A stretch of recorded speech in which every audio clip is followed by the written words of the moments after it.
The house was too quiet again.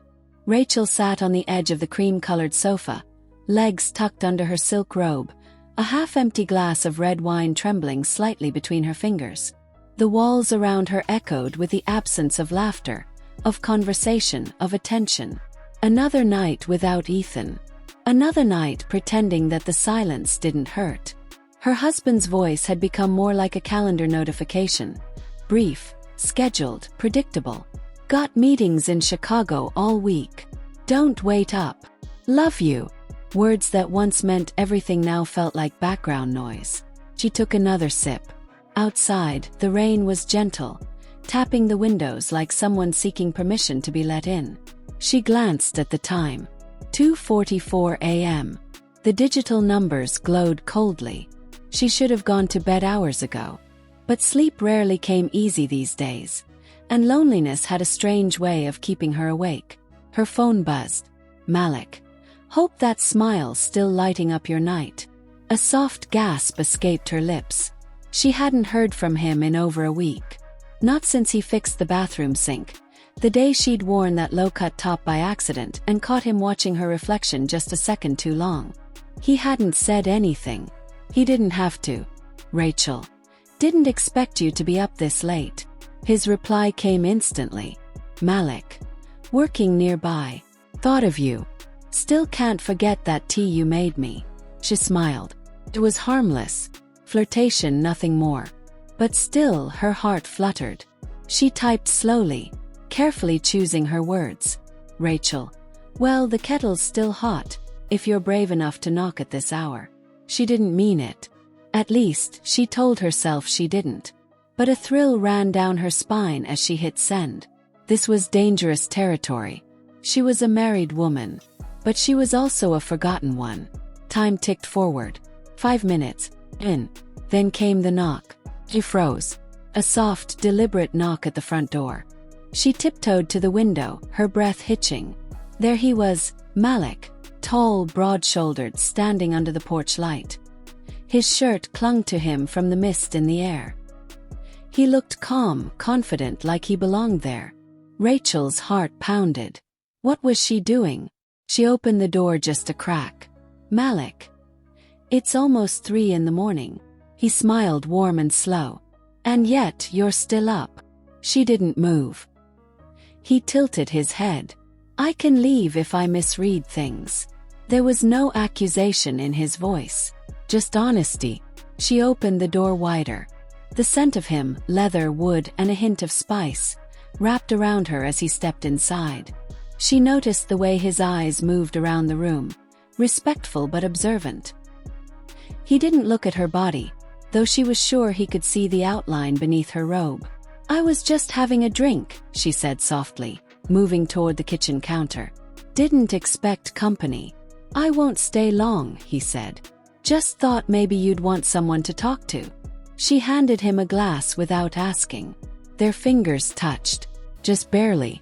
Malik leaned against the counter, cradling the glass in his large hand. Your husband's still away.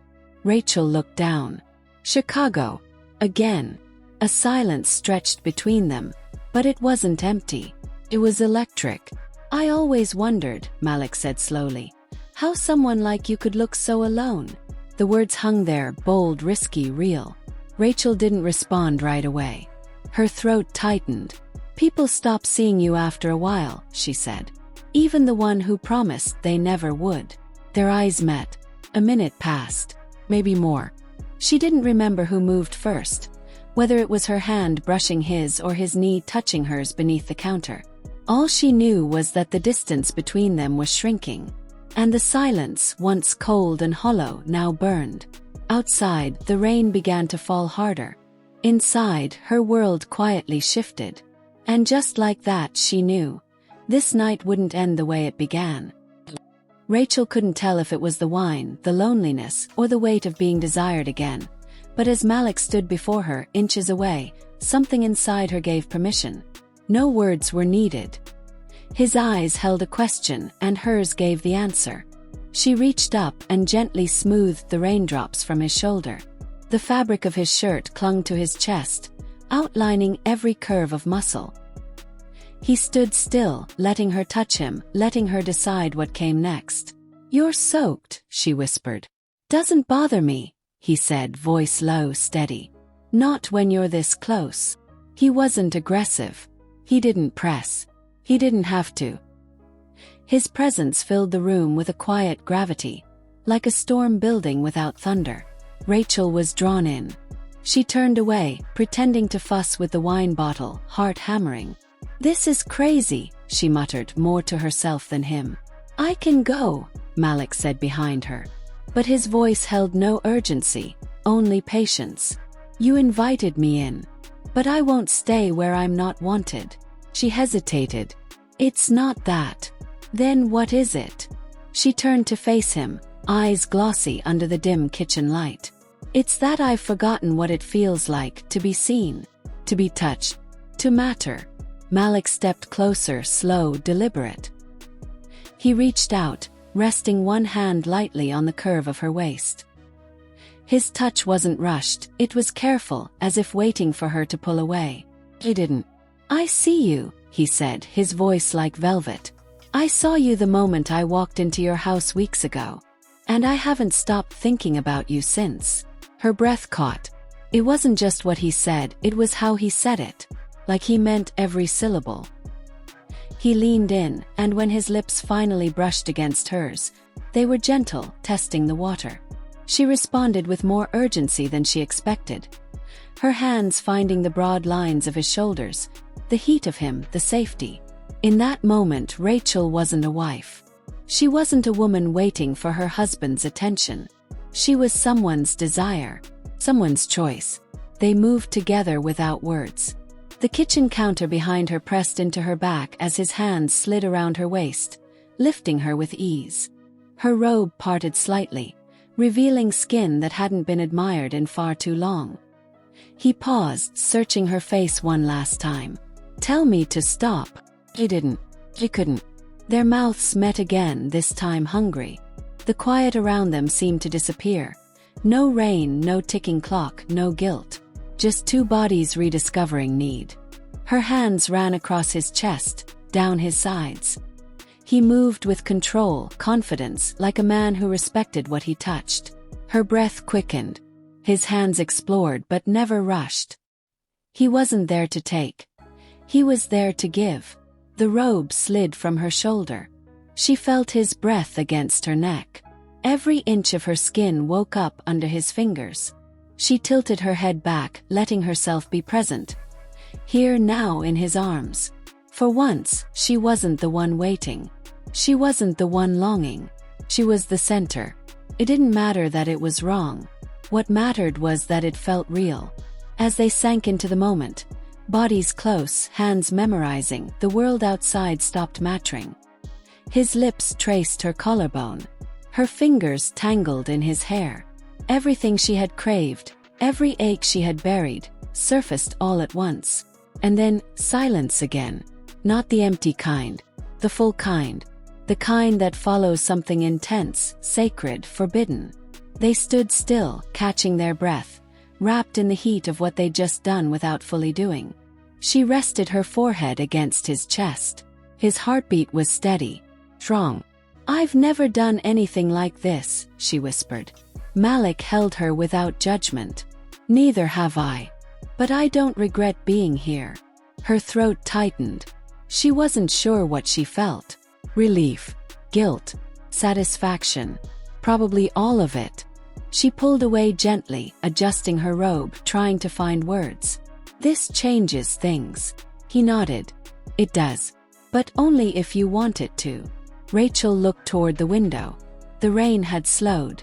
Dawn was still far away. And yet, something inside her had already begun to awaken. The house had returned to silence. Rachel stood in the kitchen, arms folded across her chest, the silk robe loosely tied at her waist. The air still held traces of him, Malik. His scent, his warmth. His hands had touched her skin in a way that wasn't rushed, wasn't selfish, wasn't performative. Had been intimate, thoughtful, real. But now he was gone. The note he left rested beside her empty wine glass. Just a few words scribbled in neat handwriting. "Thank you for trusting me, M." She stared at it like it might speak again. Upstairs, the bed remained untouched. She hadn't even made it that far. They hadn't gone that far. And yet, somehow, it felt like everything had changed. Her phone buzzed on the counter. She knew who it was before she looked. "Ethan. Flight landed early. Heading home. Can't wait to see you." Her stomach tightened. Home. The word felt distant, misplaced. She looked around at the walls of their shared life. The framed photos, the monogrammed mugs, the spotless countertops, and wondered when they'd all turned into props. She read the message again. "Can't wait to see you." The man who hadn't noticed her in weeks. Who hadn't touched her without distraction or obligation. Who hadn't asked how she was, really was, in months. She should have felt guilt. Instead, all she felt was clarity. Malik hadn't promised her anything. He hadn't asked for more. He hadn't needed to. Because in those few stolen hours, he'd given her something Ethan hadn't in years. Presence. He had listened. Not just to her words, but to her silences. He had read the language of her loneliness without flinching. She wasn't proud of what happened. But she wasn't ashamed either. Rachel picked up the note and folded it carefully, tucking it into the drawer beside her vitamins. Out of sight, but not forgotten. Upstairs, the sound of her husband's key turning in the lock echoed like a memory from a different life. She turned slowly. Ethan entered, suitcase in one hand, phone still in the other. His eyes were tired. His tie hung loose around his neck. He gave a quick, half-hearted smile when he saw her. "Hey, babe," he said, leaning in to kiss her cheek without even setting the bag down. She let him. "You're up early," he added, kicking off his shoes. "I never went to bed." He glanced at her, puzzled, but said nothing. He walked past her toward the fridge, pulled out a bottle of water, then paused. "You okay?" She turned to face him fully. "Yeah, I'm okay." For a second, the silence between them wasn't hollow. It was loaded. She wondered if he felt it too. If the space she had tried to fill with patience had now become something unbridgeable. Ethan opened his mouth like he wanted to say more. But instead, he just nodded and disappeared upstairs. She didn't follow. Instead, Rachel walked to the window, arms wrapping tighter around her frame. The early morning light crept across the sky. A soft gray unfolding into gold. A new day pretending to be like any other. But something inside her had shifted. She wasn't the same woman who had waited by that window hours ago, sipping wine and hoping her husband would call. She had stepped across a line, not just of loyalty but of identity. And she had no idea where that path would lead. Only that it had begun. And somewhere out there Malik existed. Not as a fantasy. Not as a mistake, but as the reminder that she was still alive.